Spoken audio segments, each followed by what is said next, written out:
Hi, my name's Alan. I'm from Houston, Texas, and this is my recovery story. Truth be known, I blindly came here. I didn't look you all up on the internet. I just let go and let God.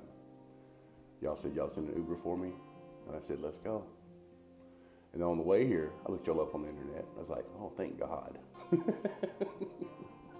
I didn't have any idea what I signed up for, but when I saw the internet page, I was like, okay. A little anxious at first, but everybody was very friendly, and they opened up right away and made me feel at home. Oh, the process was, well, when you come to any rehab, they usually take your phone away because they don't want you to have any distractions. They want you to focus on yourself and your recovery. And I understand that. Some don't, but I do. And here they have 8 days blackout. That's where you can't leave the facility. You can't go on outings. They want to make sure that you're okay in those 8 days. And they extensively take you to the doctor, and nurses talk with you and make sure that you're okay to go on and do all them other things. I felt very good about that. I felt like I was in a very safe place. They have plenty of staff.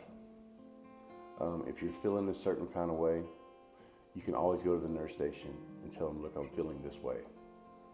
And they will either talk you into feeling better, or they'll medicate you, make you feel better. It just feels safe here. I don't know, I've always been at one with the woods, and there's plenty of that.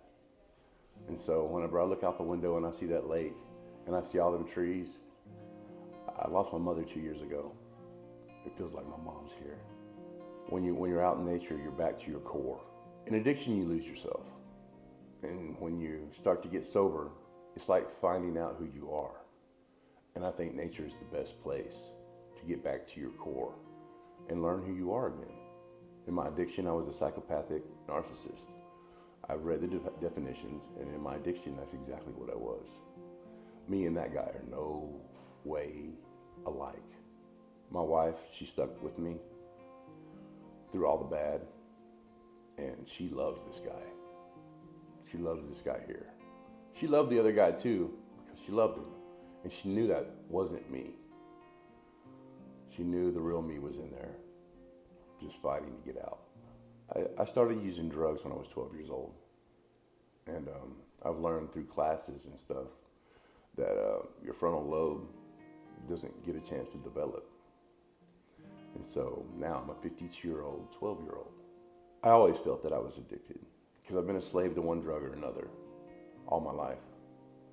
I mean, at first it was alcohol. It was easy for me to quit alcohol because I got gout and you can't walk, and I like to walk. So the alcohol went out the window. That wasn't hard.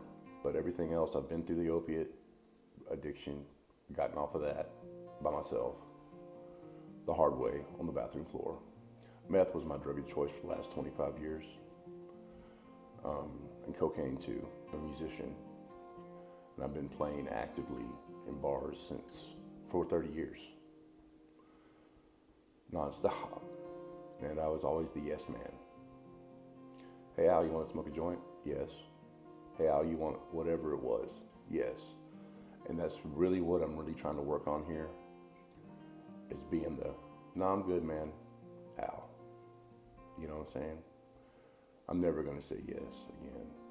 I feel like it's a brand new life, and I feel like I get a brand new start at it. And I want to make a difference. In my addiction, I became recluse. I quit playing shows. I stayed at home for the last 2 years. So I knew something had to give. I wasn't even doing my dream no more.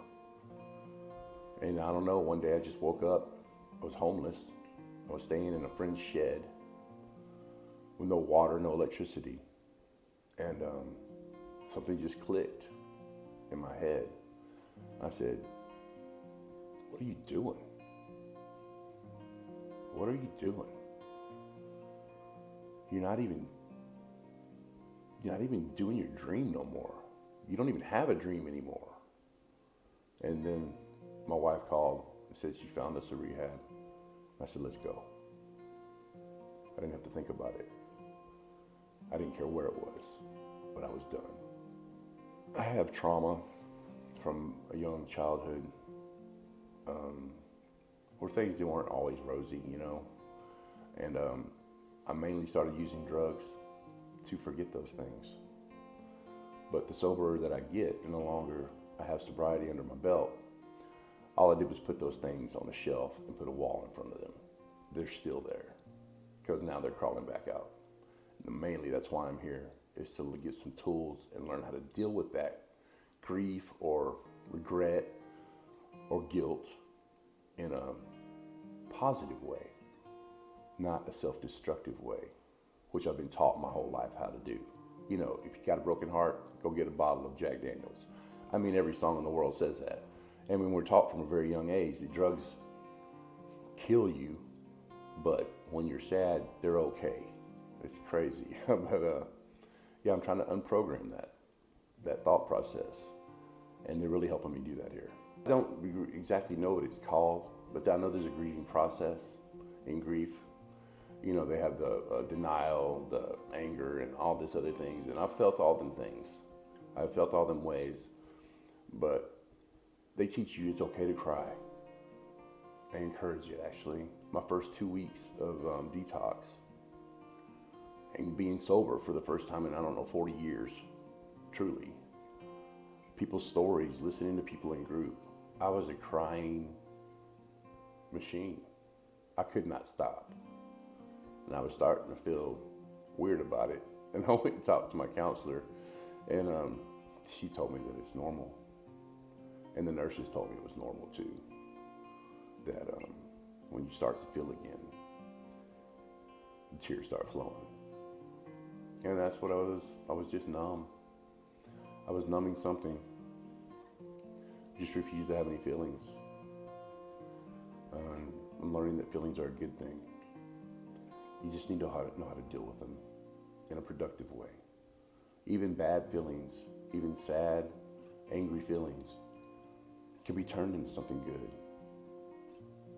That's what I'm learning here. I'm not sure what coping mechanism that is, but when I feel like I need to cry, I cry. I don't care who's around me anymore. I don't feel like less of a man. I feel like they need to come. I'm very emotional about my mother passing, and 2 years ago, and that's really when she died. I went into the house, and I stayed there. I had my drugs delivered. I didn't go nowhere. But yeah, I've been able to talk it over. Like, I can talk about my mother now to my wife. And actually, we went to a church last week for a recovering addicts group, and I laid it on the table. I was the first one to share because nobody else was going to. Everybody was nervous about we were all there for the first time. Nobody wanted to put their business out there. But that's what you do in group. You put it all out there. You don't be afraid of it. No one judges you harshly. Everybody's just as scared as you are. I put all the things that I was feeling about my mother's death out with them. And what I learned is that my story helped, because then they came out. They all had similar stories about loss. Someone lost their father, and they never got to tell them they loved them because they were angry with them for being in prison most of their life. But after they're gone, she's realizing that it's not his fault. I mean, his bad decision making, that's obviously your fault. But it was under the influence. And he had a disease. And at that time, they weren't preaching addiction wasn't a disease. They were preaching drugs were bad. If you do them, they'll kill you. I do believe marijuana is really, truly the gateway drug. And this is the reason why. When I was 12 years old, I think Reagan was president. I'm not really sure. But there was a war on drugs. Just say no shirts were everywhere, and this and that. Everything was telling you if you use drugs, you will die. Well, you know what? Kids get bored, and they're playing around with other kids in the neighborhood. One of their parents smokes weed, and then they steal a little bit, and we all get high. And guess what? We didn't die, so guess what? Maybe they're lying to us about everything else. And it makes it that much easier just to try the next thing. I think they should be more upfront with children and tell them, educate them better. It should be a class in school because of the epidemic we got going on right now with the fentanyl and stuff. Someone did lace me up on that just the other day. They said the cartels are putting fentanyl in everything, so you get addicted and you come back. Because some of the drugs out there, they're not necessarily addicting, but when you throw fentanyl in the mix, they're very addicting. And when you become physically addicted to any drug, the whole game changes, because then you hurt if you don't have the drug. And mentally and physically, you're willing to do whatever it takes to get more of that drug, so you don't have that bad feeling. That's when it becomes dangerous. Because 2 months ago in my classes, I was the brat kid, the funny guy, the class clown, always coming up with jokes, laughing at something they said. You know what I'm saying? And I don't do that now. I'm very quiet and very attentive because I want to learn more. And right now my brain's a big sponge all over again. And I don't feel bad that I'm 52-year-old getting sober. I've buried a lot of friends. I've Narcaned a few. I've seen them die right in front of my face. And that's some trauma that I don't know if I'll be able to get over completely. But it's always a constant reminder of where I don't want to be. And being in the rock and roll industry, I used to think, how in the world did Chris Cornell hang himself? He had everything. He had everything.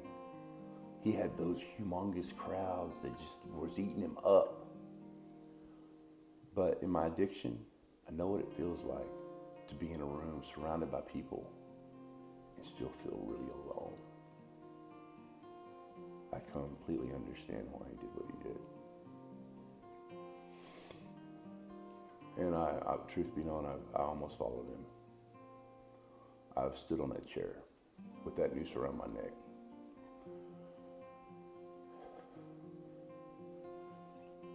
Because I didn't want to be a slave to my body anymore. Because addiction really hurts that much. And when you try to get sober on your own and you don't have the tools to deal with the things that come along with that, it feels hopeless. There's no hope in sight. I think I've helped some people. I like that.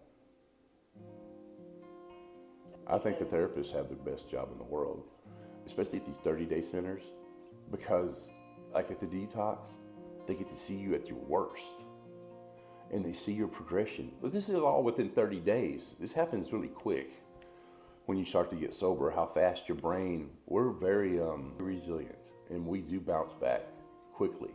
Even the worst. I mean, they would come in, they couldn't even open a door. I was opening doors for them, helping the fragile to their rooms, you know what I'm saying? And within 2 weeks, they're walking on their own. They're opening the door. And these are very old, long-time alcoholics. So if they can heal that quick, anybody can, I'm just saying. The staff has been very helpful because anytime I have any kind of issue, they're right there on top of it. Like we have to share the rooms. And sometimes, you know, people's personalities don't match up. But if you go to a staff member, they'll switch it up. They're really good at matching people up with personalities that they think will work together. So that's very helpful. They're really willing to work with you on every level. If you're hurting, they get to know us very well. And they can tell by looking at us, especially if it's like someone like me. I'm usually very talkative and you know, and right in the middle of everything. If I'm standoffish, they'll bum rush me. What is going on with him? You know, some people ain't as obvious, but they can still tell. And they'll approach you and they'll ask you what's wrong. And they'll give you a shoulder to cry on if you need to. They're awesome people. They really are. They care. It's a great job to have if you do care. I can see that.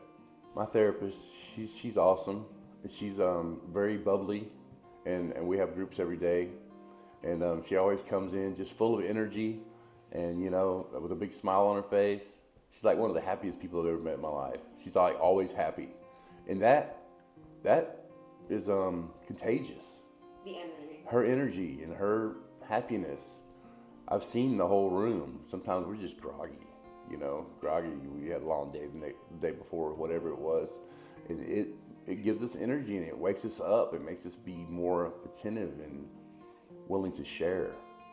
Because I learn a lot from my groups, as much from the people that are in it, as well as the ones teaching it or facilitating it. My therapist is great.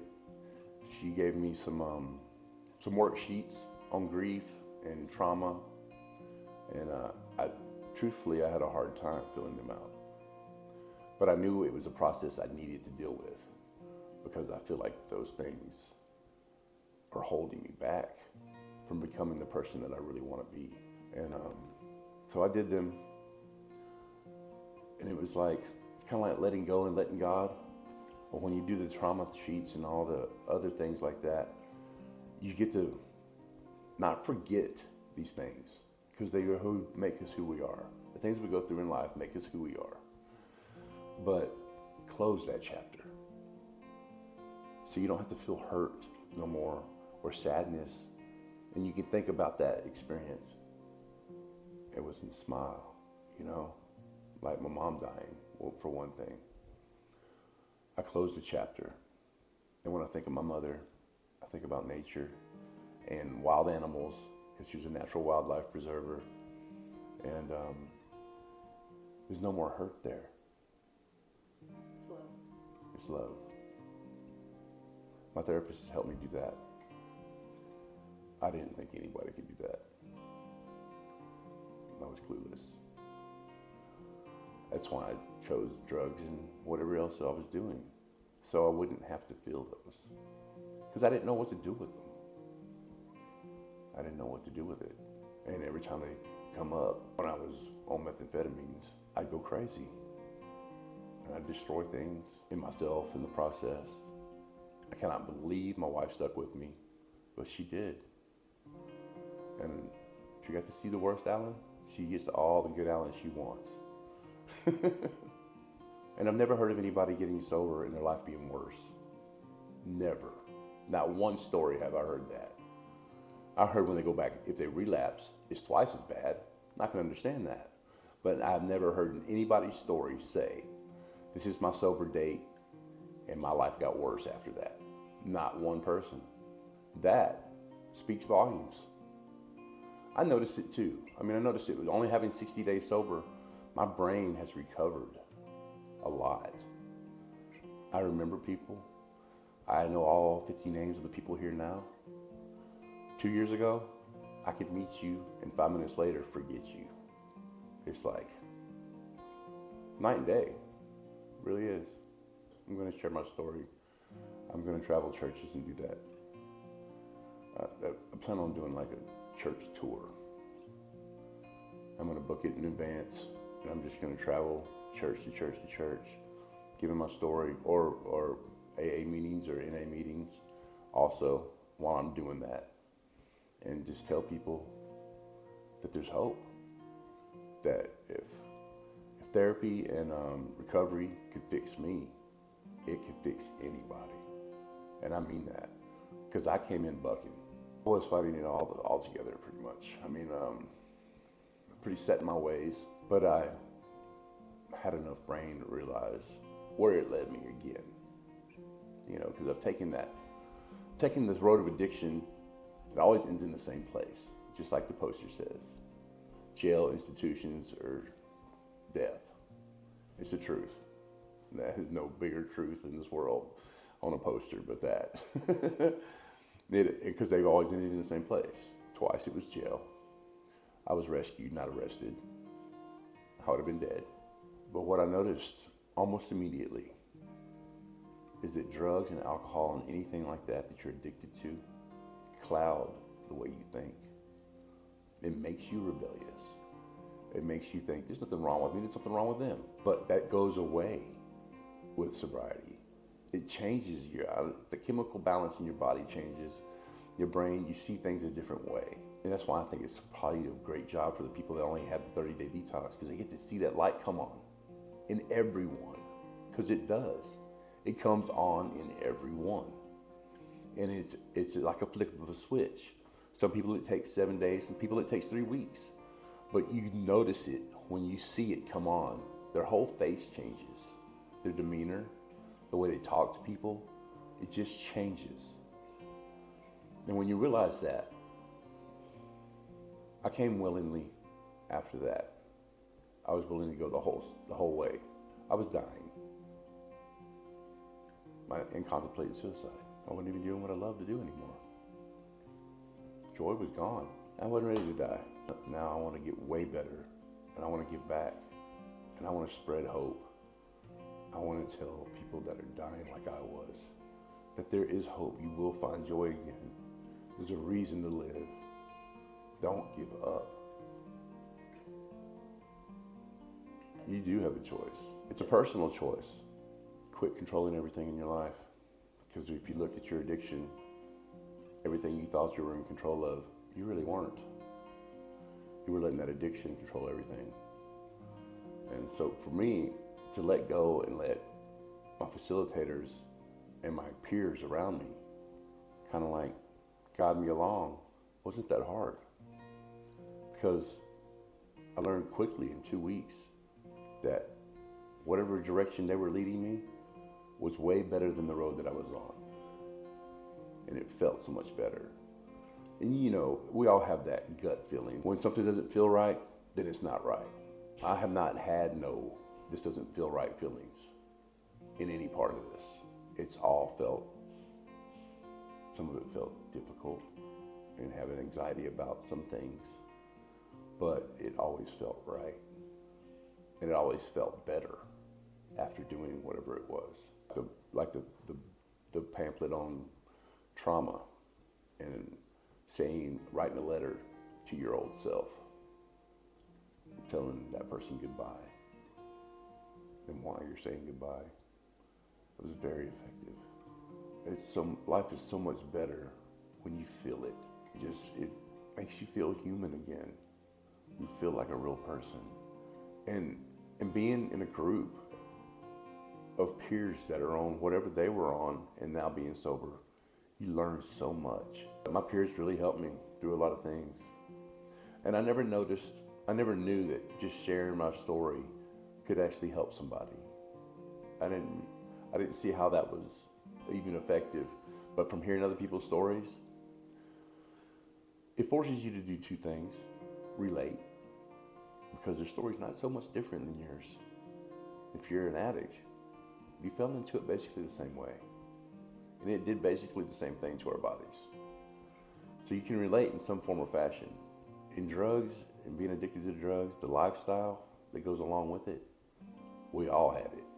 We all had the same lifestyle. If they were in it for any amount of time, we all shared the same lifestyle. So we had the same legal problems, the same whatever problems we can relate to each other. Hearing how somebody overcame whatever their struggle was truly helps another person, because it lets you see, look, they got through it. There is hope. I can do it.